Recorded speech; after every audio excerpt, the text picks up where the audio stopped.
Good morning. Happy Sunday.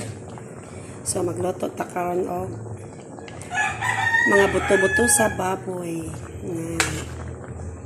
So dili ni siya full gid nga mga unod no. So ano siya, butang ako repolyo, butangan ako og atchal. So napos siya siling pahaba. Siyempre napos siya sibuyas dahon, napos siya luya.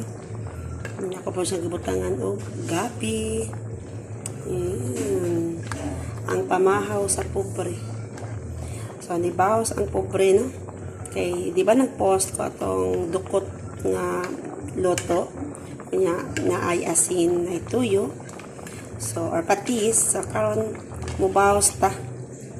Ari na pud ni ani karning baboy. Lami kaayo siya guys no. Na-craving na gani ko. As in, lami jud siya. So, lami mga basta yan, ani.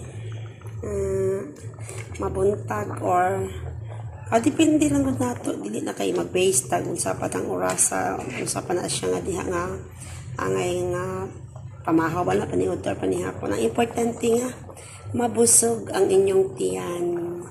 Yan. Once again, happy Sunday sa atong tanan.